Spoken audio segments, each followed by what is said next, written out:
서환구의 라디오 오늘. 여러분 안녕하십니까, 허환구입니다. 북한의 무인기 침투에 대해 NSC를 열지 않은 것을 두고 정치권에서 비판이 이어지고 있는데요. 대통령실은 어제 윤석열 대통령은 확전 각오로 엄중히 상황을 관리했다고 반박했습니다.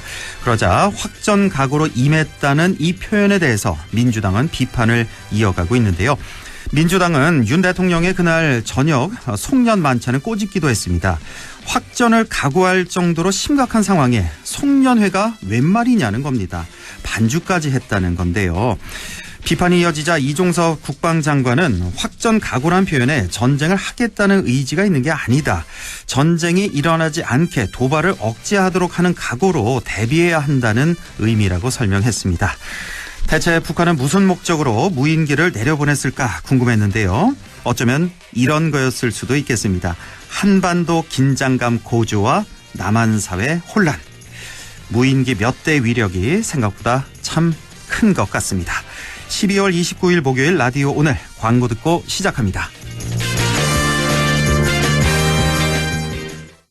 네, 여기는 지프 전시장입니다. 여러분의 뜨거운 성원에 힘입어 지프가 연말 특별 프로모션을 준비했다는데요.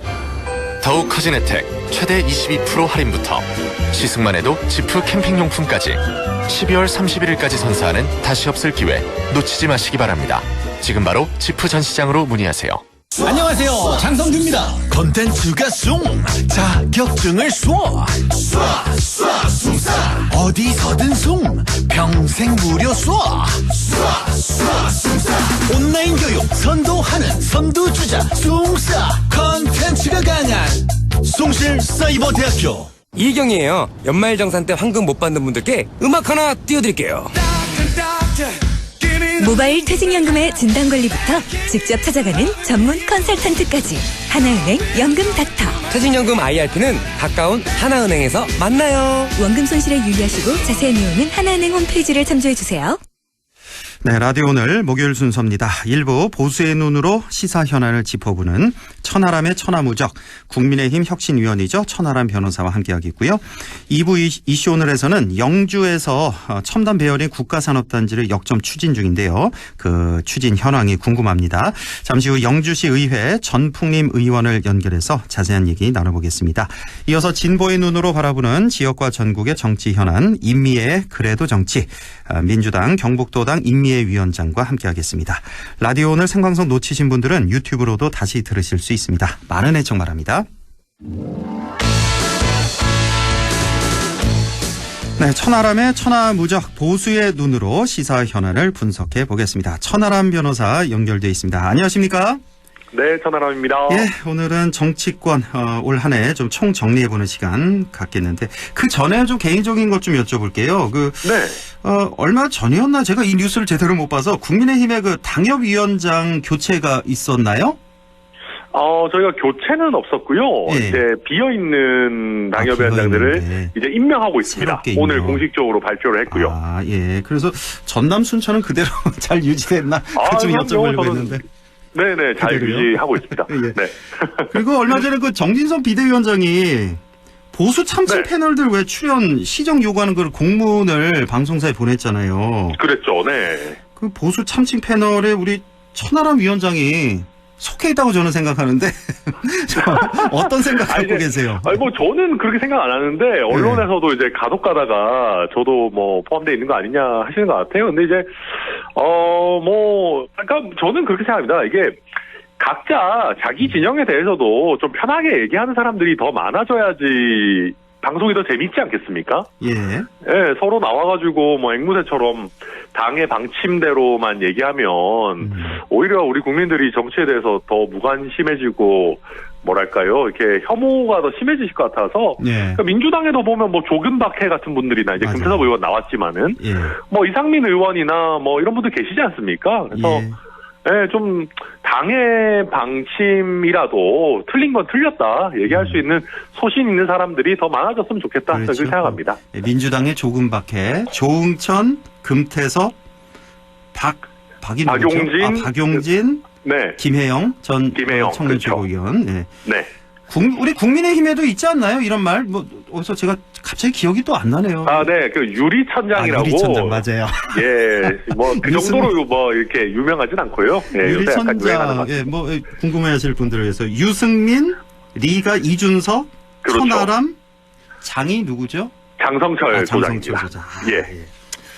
양당에 또 이런 분들이 계셔야 됩니다. 저 이제 중도 입장에서 보면은 이런 분들이 굉장히 또, 아까 뭐 방송에 재미 얘기하셨지만 재미뿐만 아니라 우리 정치를 좀 선진화시키는데 발전 위해서 꼭 필요한 분들이라고 저는 생각을 합니다. 예. 네. 자, 열심히 하겠습니다. 2022년 정치권, 우선 뭐 총평을 뭐 간단히 좀 해주실까요? 저는 조금만 더 잘했으면 좋겠다. 이게 누가요? 여가, 야가, 대통령실이요, 어디가? 뭐 다요. 다요? 그런데요. 약간 좀 징하다 이런 생각이 들 때들도 있고요. 이게, 뭐랄까요. 이게 골프도 보면은 뭐 고개 들면은 안 된다 이런 얘기 하지 않습니까? 예. 저는 저희가 4.7 재보궐 오세훈 시장 이기고 뭐 박형준 시장 이기고 대선 이기고 지선 이기고 할 때만 해도 속으로 이거 우리도 20년 집권하나 이런 생각 잠깐 했었거든요. 그래요. 예. 예. 왜냐하면은 저희가 필승 카드를 사실 찾았다고 생각했습니다. 저는. 예. 우리가 기존의 어떤 전통적인 보수 지지층에다가 2030까지 이제 같이 하는 뭐 세대 포위론 내지는 세대 통합론 이런 필승 카드가 이제는 뭐 좀 확실해진 거 아니냐. 예. 저는 그렇게 봤었는데. 예. 이게 이제 필승 카드가 뭐 체리 따봉 나오고 이제 이준석 대표 날아가고 뭐 이렇게 하면서 이게 굉장히 위태로워졌고 또 최근에 보면은 국민의힘의 연성 지지층 그러니까 좀 이제 국민의힘을 지지를 비판적으로 하시는 분들 뭐 국민의힘의 변화와 개혁을 바라시는 분들 이런 분들도 지금 많이 떨어져 나가고 있거든요. 예. 그래서 제가 이번에 뭐 저희 당을 보면서도 우리가 이 조금만 더 잘하면 이분들을 지속적인 지지층으로 붙잡아 놓을 수 있었는데 네. 너무 쉽게 손을 놔버린 거 아닌가 그런 아쉬움이 저는 사실 개인적으로는 많이 듭니다. 그렇군요. 이 건강 보수의 시각에서는 또 이런 아쉬움. 예. 이 필승 카드 말씀하셨는데 그 필승 카드가 깨지기 시작한 건 역시 이준석 전 대표의 퇴장 그때부터라고 분석하시는 것 같네요. 보니까. 그러니까 네, 저도 이제 그런 겁니다. 그러니까 이준석 대표 개인이 뭐 날아가든 말든 잘 되든 뭐 그거는 뭐 그 개인의 문제고요. 예. 근데 이제 이준석 대표가 그게 과대평가돼 있는 건지는 모르겠습니다만은 실제로 국민의힘의 변화를 상징하는 아이콘 같은 그런 느낌이 있었습니다. 그렇습니다. 그리고 뭐 MG 뭐 이런 데서도 좀 먹히는 거 아니냐. 그리고 또 제가 전남 순천에서 정치하고 있습니다만은 또 지역적으로도 뭐 서진 정책이라고 얘기하는 이제 호남에 대한 어떤 노력 이런 부분들이 많이 주목을 받았었는데 그런 부분들이 이준석 대표가 날아가고 나서는 좀 많이 약해졌어요. 그래서 물론 제가 이렇게 얘기하면 뭐 너가 빨리 성장해가지고 이준석 이상으로 잘해야지 뭐 그렇게 말씀하시면 제가 할 말이 없습니다만은 예 당장은 그렇지 않은 상황이기 때문에 그러니까 이준석 대표를 조금 무리하게 이렇게 내보내는 과정에서 꽤 많은 분들에게 특히 젊은 세대에게 실망감을 좀 주지 않았나 그런 아쉬움이 있습니다. 뭐 서진 정책 말씀을 하셨지만 저도 이 방송에서 누누이 얘기를 하거든요.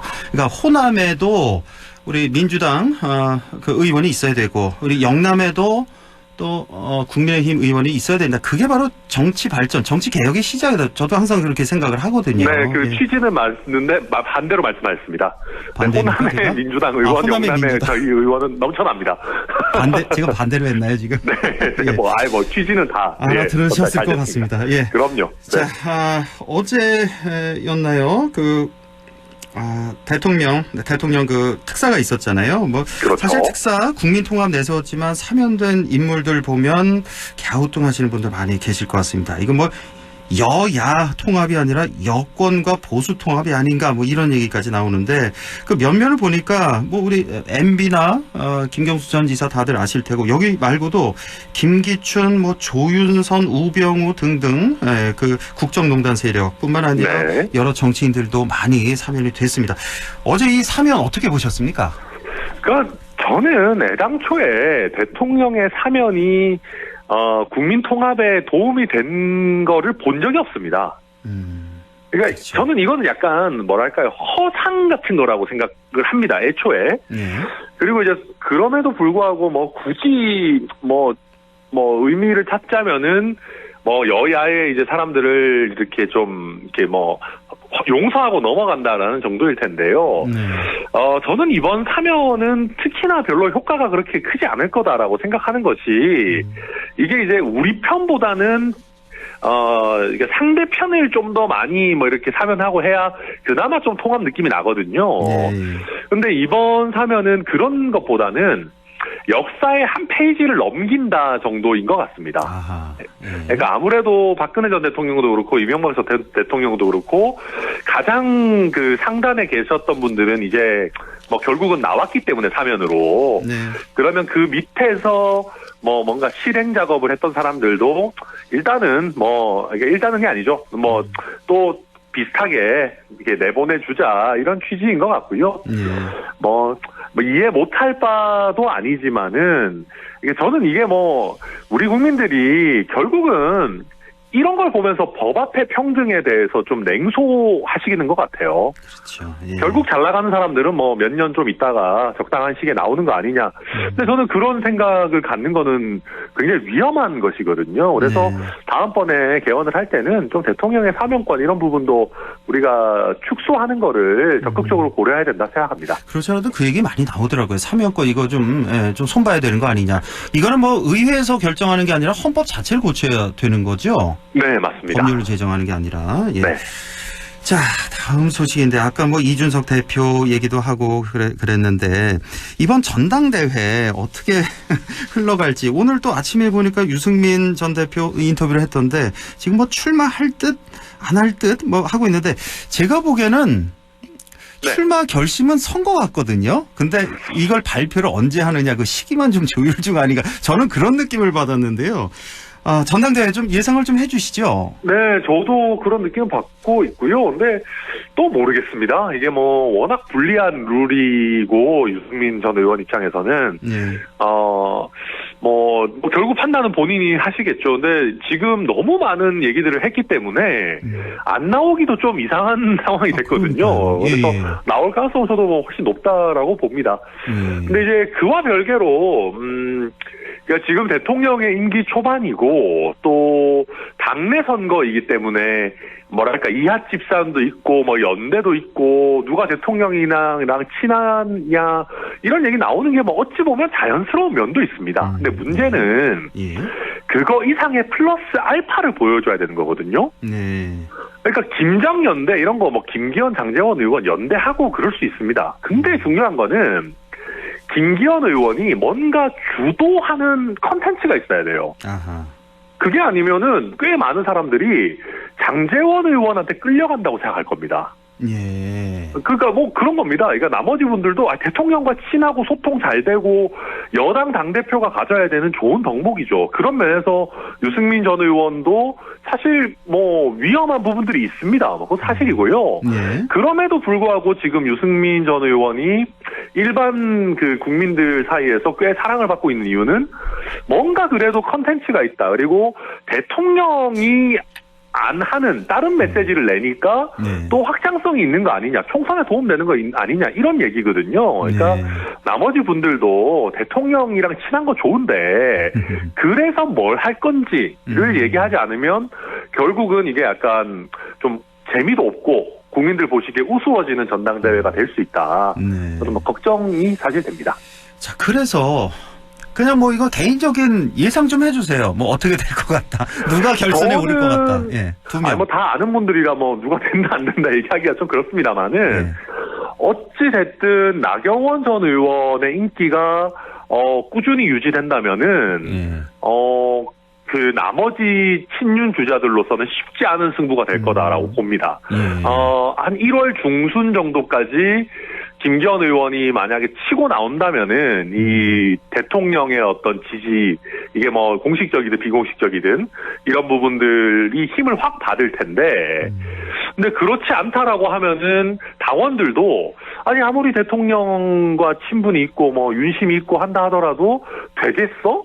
라는 생각을 가질 수 있거든요. 예, 예. 그래서 이제 제가 봤을 때는 나경원 의원의 어떤 앞으로의 그 인기, 그리고 안철수 의원이 지금 약간 애매한 위치에 있는데. 그렇습니다. 예. 그렇죠. 이게 지금 뭐 완전 친윤도 아니고 비윤도 아니고 좀 애매한데, 예. 이게 확장성으로 작용할 거냐, 아니면 점점 유승민, 나경원, 뭐 김기현 이런 분들한테 표를 뺏기게 되는, 축소되는 결과로 나올 거냐, 뭐 이런 부분들이 관전 포인트인 것 같습니다. 그렇군요. 뭐 나경원 의원 지금도 아직 뭐 결정을 안 했습니다만은 나올 것 같다, 뭐 이렇게 생각하시는 것 같네요. 보니까. 저는 뭐 거의 뭐 90% 이상 나오실 그래요. 거라고 봅니다. 네. 나경원 상수로 두고 여기에 안철수냐 유승민이냐 뭐 이 정도 생각하시는 것 같네요. 보니까. 네, 김기현 뭐 이런 분들도 예. 있고요. 그 네 분이 한 탑4라고 봐야 되지 않나, 저는 그렇게 생각합니다. 자, 민주당 얘기 잠깐 좀 해보죠. 5년 만에 이제 정권을 내준 뼈아픈 한 해였는데, 자, 네. 최근에 이재명 대표의 경우에 뭐 여러 가지 의혹 많습니다. 뭐 대장동부터 해서 뭐 위례,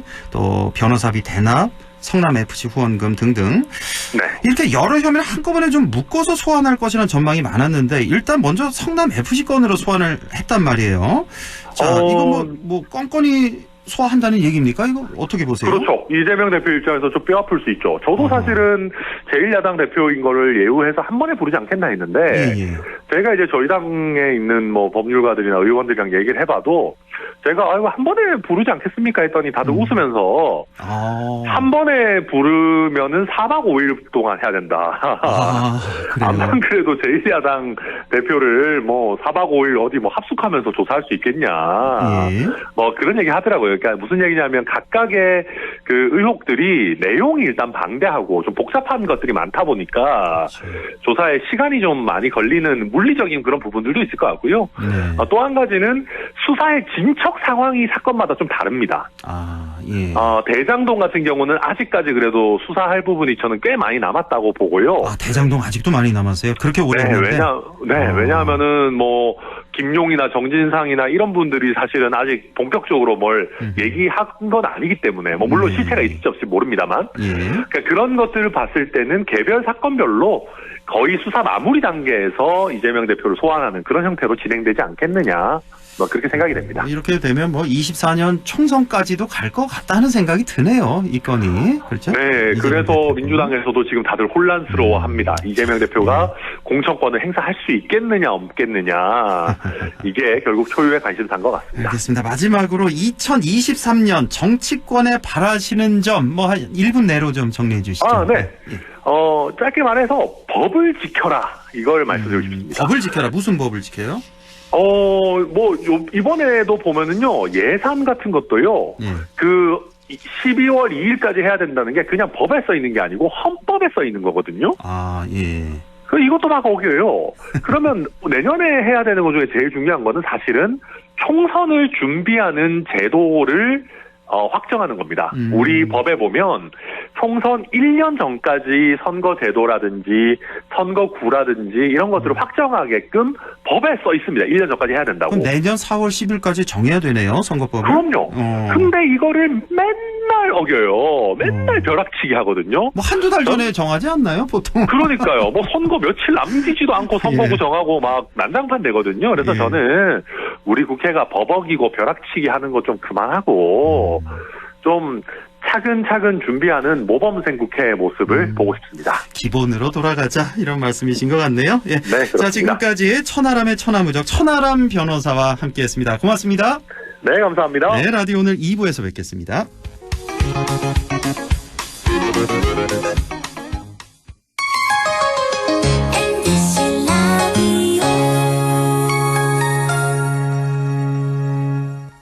가구 살 땐 꼭 한번 가보자. 안동 명품 가구 백화점. 흑표 흑침대, 양성국 갤러리, 금성침대, 한국 가죽 소파, 장수돌 침대. 다양한 브랜드 가구를 한 곳에서 쇼핑할 수 있는 대형 가구 전시장. 안동 명품 가구 백화점. 예, 며느라. 밥 했어? 설거지 했어? 쓰레기 버렸어? 청소했어? 빨래했어? 개밥 줬어? 아들 낳았어? 딸 낳았어? 아무것도 안 하고 싶다. 이미 아무것도 안 하고 있지만 더 격렬하게 아무것도 안 하고 싶다. 지금은 그냥 라디오만 듣고 싶다. MBC MBC 라디오. MBC 라디오. 라디오 청취자 10명 중 4명이 듣는 방송. 국가대표 라디오 MBC 라디오.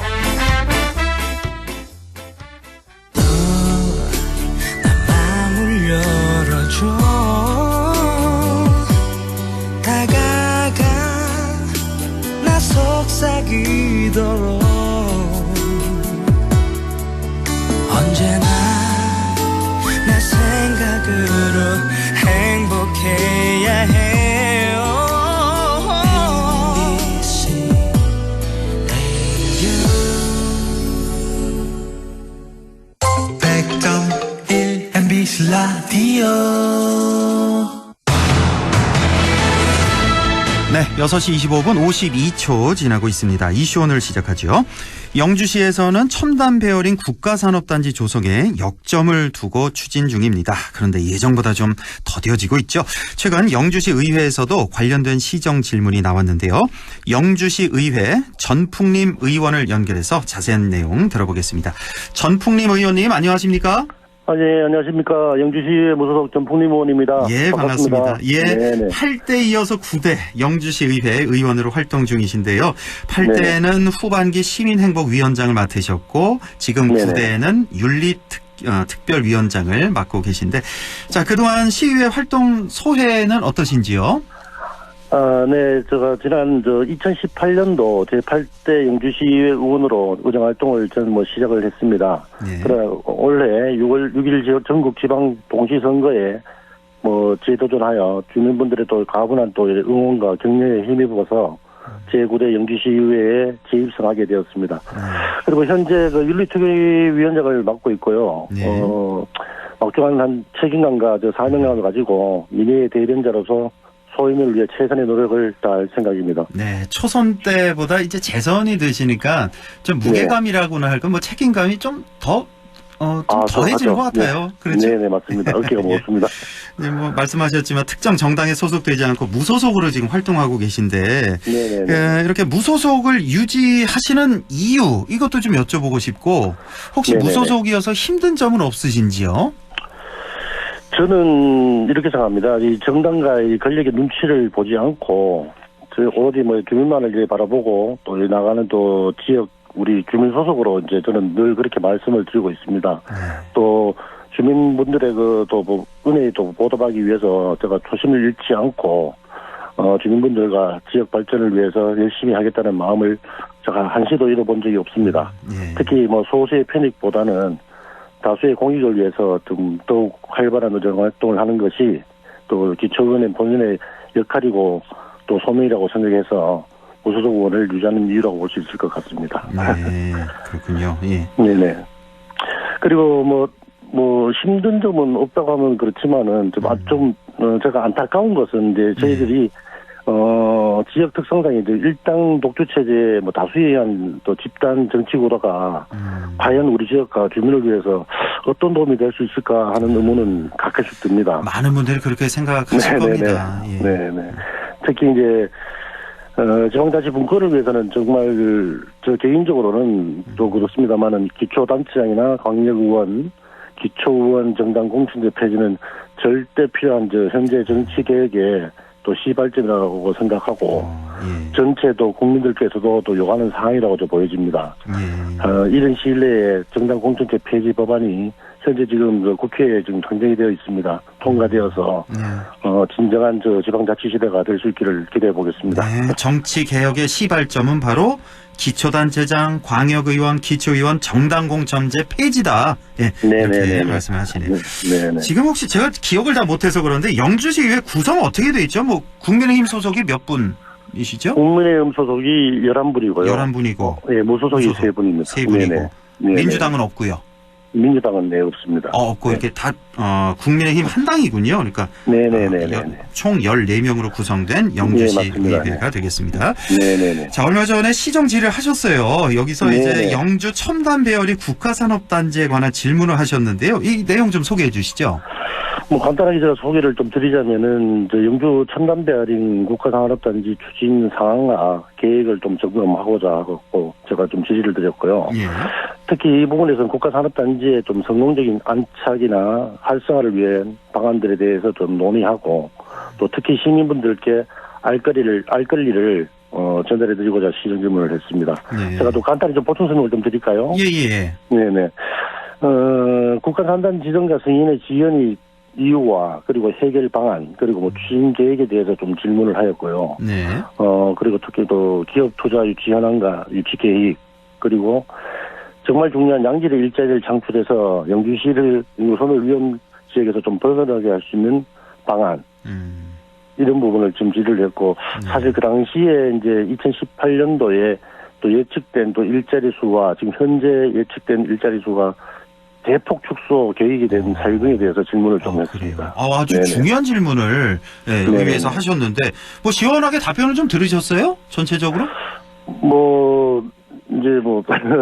축소된 대표적으로 보시면은 일자리가 축소된 사유는 본인들이 이제 자체 분석을 해서 이렇게 파악을 냈는 게 좀 이렇게 성급하게 냈다라는 답변을 들었습니다. 그렇군요. 예. 네네. 자, 원래 이 영주 첨단 배열의 국가산업단지 조성이 네네네. 2022년 조성을 목표로 했었다면서요? 맞습니다. 네네. 그런데 지금 뭐 굉장히 많이 늦어지고 있는 건데 그럼 네네네. 지연되는 이유는 뭐라고 답변을 하던가요? 답변을 그때 제가 받을 때 사실 이게 영주 첨단 배열인 그 국가산업단지 지정 절차가 여러 가지가 있습니다.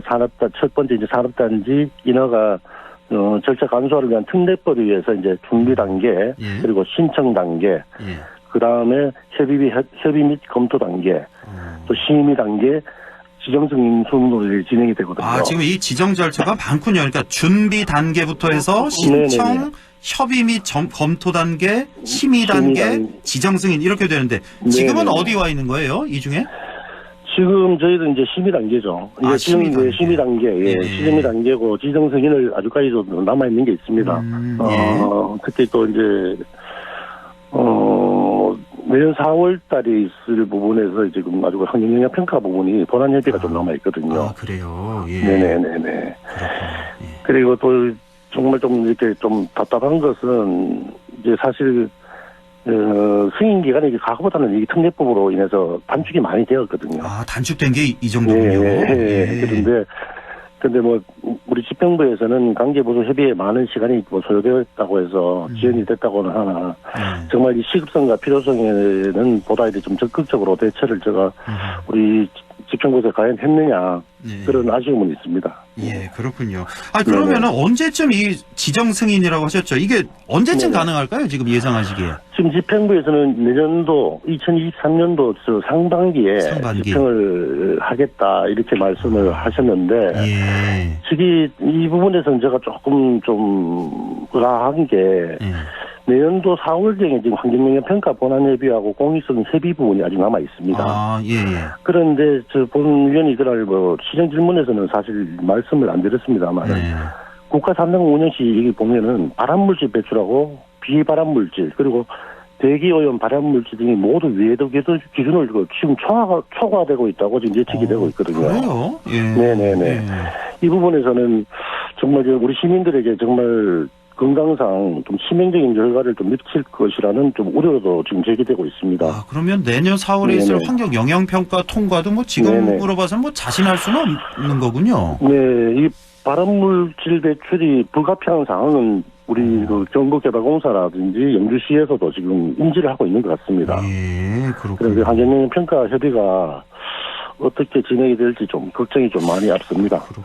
그리고 또 하나가 이제 이 첨단 배열의 국가산업단지 조성하면 일자리가 많이 생길 것이다 이렇게 홍보를 해왔는데 처음에 이제 예측한 게 한 15,000명 가깝게 이 정도 맞습니다. 예상했었는데 이게 한 3분의 1로 확 줄었단 말이에요. 5,000명 좀 안 되게. 이거 뭐라고 집행부에서 뭐라고 답변하던가요? 뭐 아시다시피 이게 영주 첨단 배열인 국가산업단지 조성 사업이 2017년도 7월 달에 대통령 100대 국정과제 그 지역 공약 사항으로 선정이 돼서 2018년 8월 이제 후보지로 확정되면서 본격적으로 이제 시작이 된 사업입니다. 이 당시에 14,891명의 일자리를 창출을 추정했었는데 그 당시 이제 집행부의 말씀은 대통령 공약사항 자료 제출 기일이 촉박해서 전문기관의 용역 없이 그러니까 우리 전문기관 용역 없이 영주시 자체 분석한 일자리 창출 효과를 추정하다 보니 과다 계상되었다라는 답변을 제가 집행부로 받았습니다. 아이고, 그래요. 네네네. 그렇군요. 예, 그래서 이제 5,000명 좀 안 되게 그렇죠. 지금으로선 네네. 그렇게 예상을 하고 있는 거고. 이런 부분에서 사실 뭐 각 지자체별로 이제 다 이렇게 문제가 좀 있습니다만은 통계를 이제 추정하고 제출을 할 때 특히 또 시민들의 알 권리인데 이 부분에서는 향후에는 보다 명확하고 공신력이 있는 기관에 의뢰를 해서 발표를 하는 게 맞다라고 저는 그렇게 생각합니다. 그렇습니다. 예. 앞으로도 또, 잘 이 조성 사업이 이루어지려면 여러 가지 노력이 필요할 것 같고요. 예. 이거 시간 관계상 좀 넘어가고, 어느덧 이제 한 해가 이제 저물어 가고 있는데요, 의원님. 네네네. 우리 전풍님 의원님은 내년에 어떤 의정 활동 계획을 갖고 계세요? 예, 저는 신조가 이제 현장에 답이 있다라는 이 진리가 거기에 맞춰서 주민들과 또 공약한 또 약속한 공약 이행 그리고 지역 민원 해결을 위해서 현장 방문과 확인을 통해서 저는 면밀히 또 검토하고 또 집행부 공무원분들과 수직적인 관계가 아닌 수평적 관계에서 협의를 통해서 여러 가지 뭐 타당성이라든지 객관성, 형평성 등을 이제 고려해서 민원 해결하고 정책 방향 등을 제시해 나가도록 하겠습니다. 예, 뭐 시민만을 보고 가겠다. 네네네. 자, 끝으로 우리 지역민과 또 애청자 여러분께 마무리 인사 좀 부탁드릴게요. 네네. 저는 늙었습니다. 시민이 주인이라는 한결같은 마음으로 지역과 또 주민을 위하여 봉사하는 공직자 본연의 마음가짐으로 영주시의 미래를 좀 설계하고 또 시행함에 제가 소홀함이 없도록 할 것이며 시민분들의 다양한 목소리도 경청하도록 하겠습니다. 그리고 시민 여러분들께서도 함께 좀 힘을 모아주시고 동행할 수 있었으면 좋겠다라는 말씀을 드리고 끝으로 영주 시민분들과 안동 MBC 라디오 애청자분들께 올 한 해 마무리 잘 하시고 다가오는 2023년 개묘년 새해는 더욱 건강하시고 행복한 일들만 가득하시길 바라겠습니다. 새해 복 많이 받으십시오. 예, 오늘 아주 소중한 말씀 잘 들었습니다. 네네. 영주시 의회 무소속 전풍님 의원과 함께했습니다. 의원님 고맙습니다. 네, 감사합니다. 라디오 오늘에서는 청취자 여러분의 참여를 기다리고 있습니다. 우리 지역에서 발생한 사건 사고 소식이나 함께 토론하고 싶은 내용을 안동 MBC 홈페이지 라디오 오늘 게시판에 올려주시기 바랍니다. 전화와 문자 참여도 하실 수 있습니다. 전화는 851국에 7191번, 문자는 샵 0913번으로 보내주시면 됩니다. 문자는 단문 50원, 장문 100원의 정보 이용료가 있습니다. 여러분의 많은 참여 바랍니다.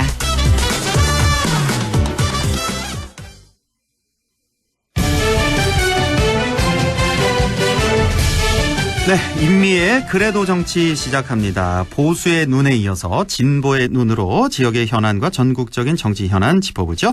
더불어민주당 경북도당 인미애 위원장 연결돼 있습니다. 위원장님 안녕하십니까? 네, 안녕하세요. 임미애입니다. 예, 오늘 윤석열 대통령 특별 사면에 대해서 먼저 얘기를 시작해 보겠습니다. 이 사면 이후에 여러 가지 논란이 참 많이 되고 있는데 전체적으로 이번 사면 어떻게 보셨는지 먼저 말씀해 주시죠. 참 꼼꼼하게 치사한 정권이다라는 생각을 좀 했습니다. 꼼꼼하고 치사했다. 치사하다. 네. 왜 그러시죠? 김경수 지사가 본인은 사면을 원치 않는다고 입장을 공식적으로 법무부에 제출했잖아요. 예. 그런데도 불구하고 복권 없는 사면이라는 형태로 내보낸 건 이건 모욕 주는 거거든요. 모욕으로 받아들이십니까? 예, 이거는 명백한 모욕이죠. 그러니까 김경수 지사가 출소하면서 원치 않는 선물이고 돌려보낼 수도 없는 선물이다라는 식으로 점잖하게 표현을 했는데 이런 경우에 윤석열 대통령이 자기 사람 사면 복권 시키는데 구색 맞추기 용으로 들러리 세운 조치였다는 것을 알만한 사람들은 다 알거든요. 그런데 이거를 가지고 원치 않는 선물 이런 얘기를 국민의힘 쪽에 조수진 의원이나 보수 성향을 지닌 여러 패널들은 복권을 포함한 종합 선물 세트를 원했는데 그렇지 못해서 서운함을 드러낸 거다라는 식으로 자기식으로 반응을 보이고 있거든요. 근데 그거는 저희가 볼 때는 이건 구색 맞추기용으로 들러리 세운 건데 이거를 서운함을 느꼈다라고 얘기를 하는 게 맞는가? 저는 이거는 명백한 모욕주기인데 저 같으면은 정말로 이 교도소 문을 잡고서 나 돌아갈래 이렇게 소리를 지를 정도로 굉장히 이건 불쾌한 조치죠. 저 같으면 정말 안 나오고 싶은 그런 조치였습니다. 이번 건이요. 김경수 전 지사 건이 이런 경우가 사상 처음이었죠. 그 왜 불원서를 낸 것도 처음이었고 그렇다고 네. 또 강제로 또 다시 또 사면까지 했던 것도 처음이고.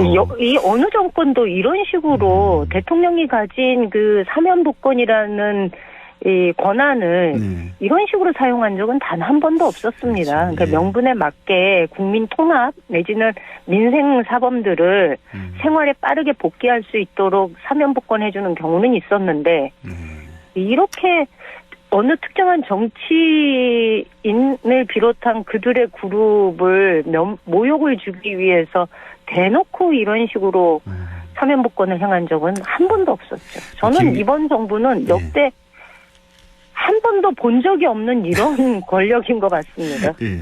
자, 김경수 전 지사 건은 그렇고, 이번 특별사면이 보면은, 어떻습니까? 뭐, 여야 균형 이런 걸 안 생각할 수가 없잖아요. 그런 면에서 좀 너무 한쪽으로 좀 기울어졌다. 이런 비판이 좀 많이 있네요. 그렇죠. 이건 균형을 맞춘 측면은 어디에도 볼 수가 없고요. 이번 사면복권 된 사람들의 다수가 보면은 뭐 숫자로는 뭐 한 1373명 이렇게 얘기하는데 대표적인 정치인들. 그러니까 윤석열 대통령이 당시 검찰총장 내지는 수사팀장으로 있을 때 이 구속했던 이명박 뭐 우병우를 비롯한 정치인 9명 그다음에 공직자 66명이 사면복권이 된 거거든요.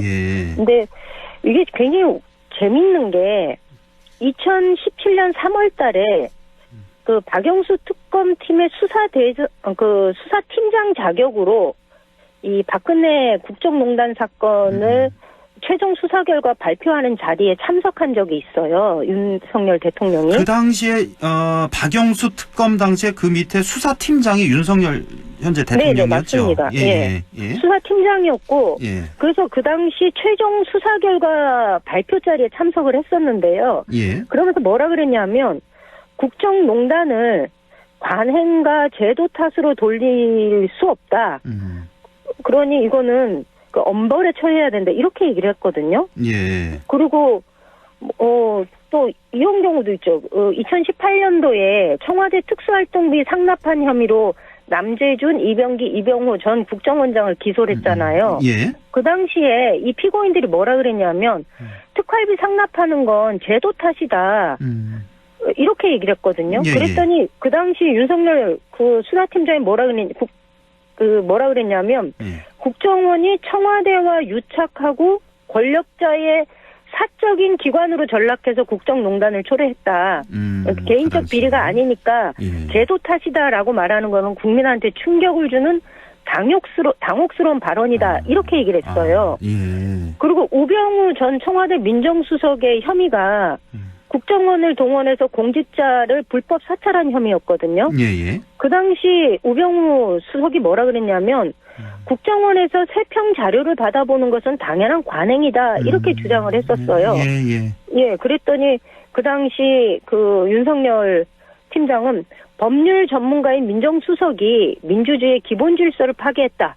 이러면서 유죄 선고를 받아냈는데 이번에 사면하면서 이렇게 얘기하죠. 잘못된 관행으로 직무상 불법 행위에 이른 공직자들을 선별해서 사면복권한다. 이렇게 얘기를 해요. 완전히 입장을 완전히 수사한 사람들을. 그렇죠. 불과 이게 소위 말하면 호적에 잉크도 안 말랐다라는 소식으로 선고문에 잉크도 안 마른 시점에 와서 본인이 검사 시절에 했던 행동과 대통령이 되어서 하는 행동이 너무나 다른 거죠. 그렇군요. 그렇지 않아도 그 이성윤 전 중앙지검장 있잖아요. 지금은 좀 좌천돼 있는. 이분이 아주 작심 발언, 아주 센 발언을 했더라고요. 이거는 사면 농단이다. 뭐 자기가 그렇죠. 수사해서 집어넣은 사람들 다 잘못된 관행이었다고 다 사면할 수 있냐. 이런 검사를 자기는 29년 검사하면서 한 번도 본 적이 없다라고까지. 이렇게 제가 이걸 보면서 검사 생활 29년에 이런 검사는 처음 봤다. 그리고 사면 농단이다. 그리고 검찰 70년 역사상 최악의 정치 검사는 윤석열 전 총장이라 그렇게까지 이렇게 얘기했어요. 말을 하면 걸릴까봐 예. 윤석열 전 총장이라고 했던 김진태 강원도지사의 발언이 새삼 떠오른다 이렇게 얘기를 했거든요. 아 맞아요. 그 김진태 현 네네. 강원지사가 발언을 했었죠. 청문회 때 기억납니다. 인사청문회 때 그 얘기를 했었죠.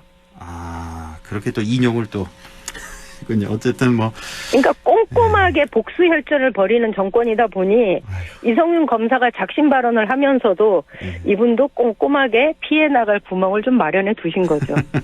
그렇군요. 아이고 뭐 특사 얘기는 뭐 이 정도로 하고 지난 22일이었는데요. 이제 뭐 한 일주일 지나고 있는데 정진석 비대위원장이 방송사에 공문을 보냈습니다. 몇몇 방송사에 방송 패널 불균형의 시정을 요청합니다라고 하면서 이른바 보수 참칭 인사들 좀 제한해라 출연을 이런 공문이었는데 저는 개인적으로 깜짝 놀랐거든요. 저는 깜짝 놀랐어요. 어떤 이런 공문을 방송사로 보낼 수 있지? 왜냐하면 이건 방송법 위반이거든요. 제가 알고 있기로는. 그렇죠. 옛날에 이정현 청와대 홍보수석이 KBS에 전화해서 좀 방송 좀 내보내지 말아달라. 실형받았잖아요. 그러니까 이거는요. 방송사 사장도 이게 편성에는 개입을 못 하거든요. 근데 어떻게 이렇게 대놓고 공문을 보낼 수 있을까 좀 깜짝 놀랐는데 이거 어떻게 보셨어요? 저는 보수 참칭하는 패널들에 대해서 얘기하면서 제가 사실 유튜브로 쇼츠 영상 올라오는 걸 많이 보는데 제가 주로 보는 보수 인사들이 모두 다 보수 참칭 패널이더라고요. 무슨 뜻입니까 그게? 그 천하람 변호사. 그다음에 누구죠? 장성철. 장성철 씨. 그분도 그렇고 이재호 상임고문도 들어가거든요. 그렇죠. 그분들의 이야기를 들어보면 우리나라의 정치가 진보 보수를 떠나서 어떤 정치적인 가치와 철학을 가지고 이 세상을 바라보고 운영해 가야 되느냐를 그래도 균형 잡힌 시각으로 이야기를 해주거든요. 그래서 저는 굉장히 즐겨보는 패널들이었는데 이분들이 모두 다 소위 말하면 지금 정부한테는 찍힌 패널들이더라고요. 그러니까 이런 출연시키지 마라 이거예요. 그러니까 SBS만 빼놓고 이거 공문을 보냈더라고요. 그러니까 제가 말씀드리잖아요. 아주 치밀하고 꼼꼼하다고요. 그래요. 근데 저는 SBS도 이건 모욕 아닌가요? 오히려 SBS가 그렇죠. 의문의 일텐가요? SBS만 빼고. 그렇군요. 근데 이게 언론사를 대하는 태도가 지난번에 MBC의 그 바이든 날림 사건 있었을 때도 그렇고요. YTN 그 리허설 영상 편집 건도 그렇고 이번에 정진석 그 비대위원장의 공문도 그렇고 지금 정부가 언론을 대하는 태도를 아주 여실히 드러내준 다라는 생각이 좀 들거든요.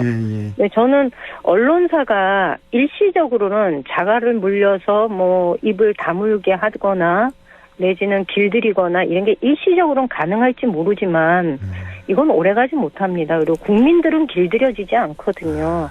그러니까요. 그리고 실수를 인정을 하면 사실 우리 국민들은 그런 면에서는 굉장히 관대해요. 그렇죠. 지금 윤석열 정부가 그렇게 프로페셔널한 정치인이라는 생각 안 하거든요. 오히려 기존 정치에 때묻지 않은 면들이 있다고 봤기 때문에 아마추어적인 그런 면들이 있어도 그것을 받아들일 자세가 우리 국민들은 되어 있는데 저는 국민들한테 솔직하게 잘못한 거는 실수였습니다. 잘하려고 했는데 이런 일이 벌어졌습니다. 다음에는 그러지 않겠습니다라고 국민들한테 솔직하게 다가서면 그걸 가지고 국민들이 뭐라 그러진 않을 텐데 오히려 일을 더 크게 만들고 국민들을 바보로 만드는 거 아닌가라는 생각이 좀 듭니다. 지금 아주 중요한 말씀 해주신 것 같습니다. 그러니까 윤석열 대통령을 지지했던 국민들도 역시 윤석열 대통령이 뭐 유능하거나 아주 능숙하게 정치를 할 것이다. 이거 기대를 하고 하신 게 아니거든요. 우리 국민들이. 그렇죠. 얼마든지 초반에 좀 실수하는 거 이런 거 다 관대하게 봐줄 수 있는 그런 자세가 우리는 돼 있는데 이걸 너무 숨기려고 한다. 그래서 언론을 이렇게 너무 억누르고 탄압하는 그런 모습. 아까 그 MBC 취재진 얘기도 말씀하셨는데, 그러니까 있는 그대로 보도한 게 이게 잘못인가? 그러니까 대통령 말씀하세요. 우리가 하지 말라고 얘기하면 말을 안 할 수는 있어요. 근데 네. 그렇다고 우리가 바보가 아닌데 말 안 한다고 해서 생각까지 안 하는 건 아니거든요. 근데 이 정부는 말을 못하게 하면 생각까지 멈춰진다고 착각하고 있는 것 같아요. 그러니까 이렇게 되니까 이제 대통령 심기를 뭐 좀 거스르는 그런 보도를 하면 안 되는 건가? 그러니까 본보기식으로 이렇게 뭐 MBC, 뭐 YTN 이런 식으로 탄압을 하고 이렇게 되면 참된 보도를 좀 주저하게 만드는 기자들로 하여금. 그래서 네. 어떤 분들은 이거 뭐 80년대 뭐 군사적으로 돌아가는 거 아니야 이렇게 또 비판하는 분들도 계시더라고요. 예. 저는 80년대 군사정권보다 더한 것 같아요. 더 거슬러 갑니까? 예, 저는 70년대? 그 당시 이제 대학생 신분이어서 예. 당시의 상황에 누구보다 관심을 가지고 이제 학생운동이라는 형태로 참여를 했던 사람인데 예. 당시도 이러지는 않았어요. 그런데 과거 우리 국민들이 벌써 이게 40년의 세월이 지났고 국민들의 민주주의에 대한 의식 수준이나 정치에 대한 이해도는 굉장히 높은데 왜 이렇게 사람들을 국민들을 우습게 보지? 저는 가끔 이해하기가 어렵다는 생각을 좀 하게 됩니다. 알겠습니다. 이제 한 2분 정도 남았거든요, 위원장님. 자, 어제였죠. 여야 정당과 시민사회단체가 모여서 소선거구제 아웃 2023 정치개혁의 해 선포 기자회견을 열었는데요. 이 소식 좀 전해주시죠. 어저께 굉장히 기쁜 소식이었습니다. 제가 지난 전당대회 끝난 뒤에 경북의 목소리로 선거제도 개혁을 통한 정치개혁의 목소리를 내겠다라고 우리 당원들하고 지지자들한테 약속을 했었는데요. 그 성과로 어제는 우리 정치가 우리 사회의 갈등을 해결하지 못하는데 그 이유가 사람 바꾼다고 해가지고 해결되는 게 아니더라. 그렇다면 정치 시스템을 바꿔야 되는데 시스템을 바꾸기 위한 거는 선거제도 개혁밖에 없거든요. 그 원인이 되는 게 지금 우리가 다수의 사표를 발생시키는 소선거구제의 원인이 있다. 그러니 이 소선거구제를 없애자. 그리고 소선거구제가 지속되는 한 지방소멸은 가속화될 수밖에 없다는 게 저희들 판단입니다. 그래서 어제는 초당적 정치 모임 해서 국회의원들 46분이 모여 있어요. 국민의힘, 정의당, 민주당, 녹색당, 그 기본소득당 이렇게 해갖고 5개 정당의 국회의원들이 모여 있고 거기에 이제 정치개혁을 바라는 청년들, 시민단체, 그다음에 호남의 국민의힘, 영남의 민주당 이렇게 모여서 한 200여 명이 2023은 정치개혁의 해를 선언하는 기자회견과 결의대회를 가졌습니다. 아이고, 그랬군요. 아주 뭐 훈훈하고 좀 희망찬 그런 자리가 됐을 것 같네요. 네네. 알겠습니다. 그나저나 어제였나요? 허순규 그 대표가 얘기한 게 윤 대통령이 대선 과정에서 정치 다양성을 강조했다. 선거 개혁을 하겠다고 공언했다라고 어제 방송에서 얘기를 했거든요. 그 얘기 맞죠? 중대선거구제를 이야기했었어요. 그렇군요. 윤석열 대통령이 중대선거구제에 대한 그 호감을 표시했고 언급을 했었는데요. 저는 요즘 보면 이분이 이 대선 과정에서 했던 말을 기억하나? 이런 생각이 좀 들어서. 근데 좀 기억해 주시고 소선거구 폐지의 정치적 입장을 좀 분명하게 내주셨으면 좋겠습니다. 알겠습니다. 그래도 정치 더불어민주당 경북도당 임미애 위원장과 함께했습니다. 고맙습니다. 예, 감사합니다.